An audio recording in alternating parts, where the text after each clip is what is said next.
This is how my one on one client manifested her engaged specific person to get her to marry her, and the whole situation happened. So, hey guys, hope you are well. And in this video, I will be sharing a very beautiful marriage success story with you. This is going to be a story of one of my one on one clients who recently manifested her engaged partner to come back to her. They agreed to the marriage, everything happened. This is going to be a beautiful success story because this will have a different kind of twist involved. Because usually in my success stories, I talk about boundaries, I talk about how to actually, make sure that you only get what you want. But this success story will be different. Because here I will be covering a different aspect of it. Here I will be talking about what happens when we take these things to the extreme. What happens when, for example, a woman is constantly in her masculine and she constantly creates these situations. What happens when you have an anxious attachment style, an avoided attachment style? How to actually create certainty in yourself. All of these things are things that I will talk about in this success story. So let's go into it in a step by step manner. Now, first, what I will do is I will explain what the situation was with this person. After that, I will in detail explain each and everything about what we did, how we worked on this, how she actually ended up manifesting the full thing that she wants very, very quickly. So let's talk about this. So this is one of my clients who eventually how her life and how her story starts is that she was a part of a few back and forth relationships. Her parents are separated. They are not divorced, but they are separated. And after being separated, they live in the same space. Because they live in the same space, as she was growing up, she constantly saw that her parents don't have a cordial relationship between each other. They constantly used to fight. They constantly used to put each other down, and she became the person that they used to actually talk negatively about the other person. So her mom used to come to her to talk negatively about her dad used to come to her to talk negatively about her mom. This created two things in her. The first thing that her mind actually created an assumption about is, you know what, my feelings are not that important because there are so many more important things that are going on in my life, in my family, that my feelings as a whole are not that important, are not that relevant, right? The second thing that it created is it created a perception that in relationships, a little bit of toxicity is fine. A little bit of back and forth is fine. When I am going to put my partner down, that's fine. My partner puts me down, that's fine. This is what she had learned over a period of time. As she grew up, her mind stopped feeling safe being in relationships at all. Her mind stopped feeling safe being in the concept of relationships at all. And she became a very anxious person overall. This is why she also developed an anxious attachment style in relationships. What this is and how we actually can solve it, because I know that a lot of people who manifest a specific person have an anxious attachment style, and I will come to how this gets created and how we can solve it eventually. It will be explained as the video goes ahead. So don't worry, stay till the end, you will learn a lot about it. So then she got into a few back and forth relationships. There were a few back and forth relationships, constantly back and forth. She was being rejected. When there was a relationship that was going good, she didn't know how to behave. So she was constantly, without even knowing, sabotaging it. This became her pattern, and she started carrying this pattern on for a very long time in her life. She started going back and forth in these situations. She started constantly sabotaging these situations because she was constantly afraid that, you know what, relationships are not safe. So I will push the guys that I'm involved in. Either they will give me what I want or they will go away. Both solve my purpose. If they give me what I want, I can finally feel that being in relationships is safe. If they don't give me what I want, I can keep on believing that relationships are not safe as a whole anyhow. This is what her pattern became, and this is how she kept going forward.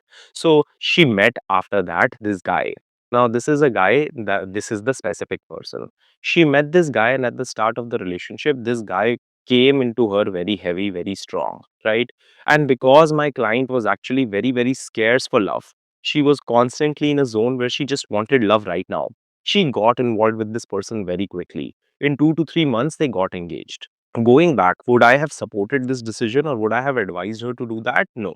I would have actually told her that if you are in this zone, spend some time with this person first. Get to know about this person, get to know about yourself, get to know how a normal dynamic works for you, and then getting involved with them. There is nothing wrong if you have attraction towards someone quickly. It depends on how quickly you are investing on a very great detail to this situation. You have to understand that a quick response into getting into these things is usually because we are lacking security in our mind. And we feel that there are no options that are available. We are not abundant in this area. Security is very scarce. So we just instantly need to get into a relationship. Otherwise, this person will also leave. This will also happen. That will also happen. So she got involved with this person. Now, as she got involved with this person, she was constantly in her masculine. Now, what is a masculine energy and what is a feminine energy is something I will explain as we go ahead. So eventually, what happened is she constantly came on too strong. She was an anxious person, so she had an anxious attachment style in relationships. He was an avoidant person, so he had an avoidant attachment style.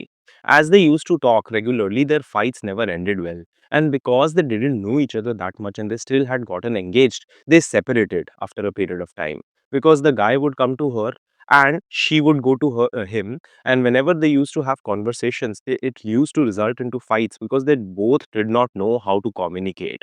He was projecting his insecurities onto her, she was projecting her insecurities onto him, right? Eventually the situation started going down and they separated. They did not break off the engagement, but they were constantly hot and cold with that separation. So very important thing and a detail here is to understand she had the commitment, right? She had the commitment of the engagement. It was the middle part that was the issue. This will come in relevant later. So as this started going ahead, eventually, this guy used to come to her. He used to reach out. He used to try to communicate. But in her mind, she thought that she's putting up boundaries. She thought that she's putting up boundaries, and she constantly used to tell her the first meeting that, you know what, give me the commitment or I will go. To this guy, it used to be a very defensive thing and he used to go away instantly. This is the issue with constantly taking advice generally. So, one thing I say in all my success stories and in all my videos is that I can only give you advice based on your situation when you are under a consultation with me. Without knowing your situation in detail, it is impossible for me to advise you on that. Because if I advise you something that is not that relevant to your situation, it will really have an opposite effect. Because what if the advice that I give you is not for you? But because I don't know you, I give you that advice, right? So that's why I refrain from giving any general advice here or on my comment section. I got a few comments. One person said, "Oh, you don't reply to comments." This is the reason why. Because what if I advise you something that is not relevant to your situation and it has an opposite effect? I don't want to take that responsibility, right? I can only be responsible for the people under my consultation. Okay. So then this is where this client met me. So now we will talk a lot about the things that happened with her and I will explain to you things how I explained it to her. So first of all, let's understand a little bit more about how an anxious or an avoidant attachment style works. So think about it this way. We all have open and closed loops, right? We all in life have open and closed loops. A small example is, let's say I say, "Hey, let me tell you something." And then I don't tell you anything for the next 10 minutes, right? Now, what happened here is I just opened a loop, right? I opened a loop. And then till the time that I tell you, that loop is not closed, right? So open a loop here and the loop is going to be closed here, right? It's going to be a difference in time in the middle, in between, that the loop is open still, right? Now, how we handle this middle time is actually dependent on our self concept. If I'm a constantly afraid and anxious person, I will assume he's going to tell me something negative. What if something bad happens? What if he's going to actually leave me? What if Karan is telling me that he's not going to coach me anymore? What if Karan is going to give me a bad news? These are all things that if I'm coming from a highly neurotic place, I will have a tendency to go into that direction of thinking, right? Because I don't want to think that. I will constantly try to get an answer from you. And I will either chase, I will stalk, or I will constantly try to get some information. This is where we turn into an anxious attachment style, where we have an anticipation and we are not really comfortable with uncertainty, right? And we constantly assume that what if it turns into something negative, right? This is where we develop an anxious attachment style. People who have an avoidant attachment style are slightly different. The different part in their situation is when they are under the middle of the loop, they don't want to hear it. So they feel that, you know what, no matter what happens, I don't want to deal with it because what if it's scary? What if it's unhealthy? What if it pains me? So instead, they try to go away from the situation totally. So they try to avoid it all. This is where it turns into an avoidant attachment style. Now, people have secure attachment styles where they are able to accept uncertainty and still not create assumptions till something has happened, right?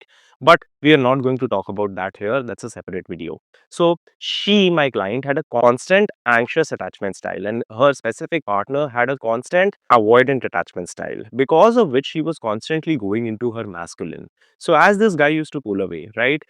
Everyone has masculine and feminine energy both. I have masculine energy and feminine energy. You have masculine energy and feminine energy. We all have both an aspect of it involved, right?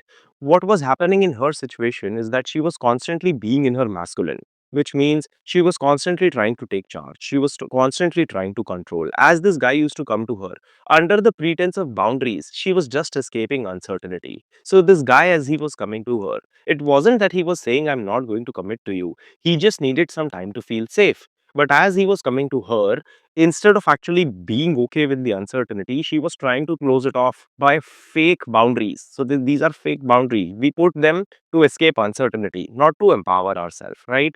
So this is what was happening in her situation.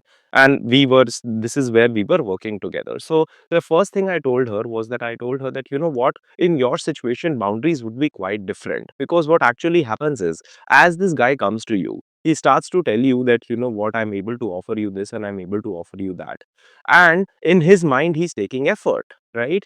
He's not really not committing to you. He has given you the commitment of the engagement. He has given you the commitment that I want to marry you. He also, just like you, wants to feel safe. So when he comes towards you, when he gives you some kind of commitment and when he gives you what you want, instead of actually allowing him and you, when you create this boundary that I will not talk to you till till you give me everything that I want, he instead starts to feel that my efforts are not appreciated, that what I bring to the table is not appreciated, that it is of no value. And this is what his perception of the situation becomes. So he starts to assume that whenever he comes to you and you start to reject him, that it is a rejection and he doesn't feel appreciated at all. Now, for some people, it's different. For some people, when the guy is coming from very low standards and he's giving you something very basic like a text message and a call, and you start to say he's growing, in that moment, you have to understand that he has to grow up slightly more. He has to give you some commitment before you actually invest into it. But that's a different video. So this is the first thing that I told my client, that you need to allow him to come in. You need to allow him to actually talk to you, and when he's giving you effort, when he's texting you, because he was the one texting from the first time, he was telling her that let's go with the flow, see how it goes, and then we can assume and go into things later. But she was constantly being defensive in this area and telling him that, I will not do anything. I will not talk to you till you commit to me, until all these things happen, right? Because of which it was constantly turning into a negative situation for her. And as this was happening, she was constantly pushing this person away.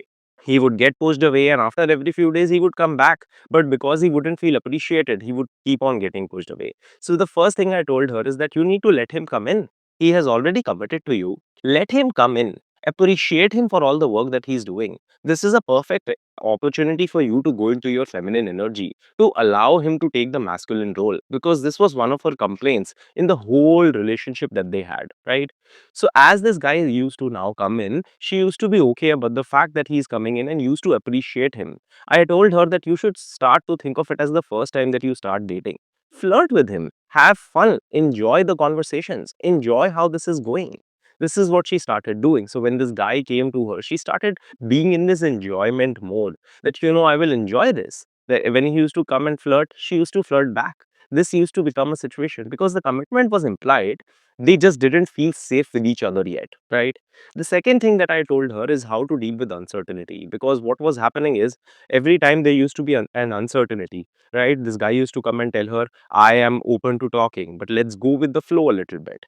It used to open a loop, and till the loop gets closed, she used to constantly be anxious. So I told her that as he opens the loop, be open to uncertainty, allow the uncertainty to come in, right? And the uncertainty started coming in into her life. So I told her that here you have to understand that you have a time frame between you respond and before you react. So when a stimulus happens, you have a time frame before you respond. In these times, she used to do breath work, she used to do affirmations, and she used to make herself feel safe. This kept on going on for a while. This kept on going on for a while. Till after a few weeks of, I think, a few months, this guy eventually automatically told her that, hey, after giving it a lot of thought, I have started to feel safe in the idea of being with you. I feel that when I am with you, I'm able to be my best self and I'm able to project it forward too. So I'm happy to commit to you to go forward with the marriage. I would really love to for it to happen. And by this time, this girl was also very open in herself. She had worked on herself, and because of which she could allow the relationship to come in. So you see how it's not always just about boundaries. It's different for every situation. And a lot of times it's just about dealing with your uncertainty, dealing with your anticipation, and having trust and faith that eventually things will turn out into your favor. So I hope that this success story helps you. I hope that you are able to take some knowledge of it and you are able to apply it in your life if you are in a similar situation. I will see you guys in the next video. Thanks for watching. Subscribe and share if you like the video.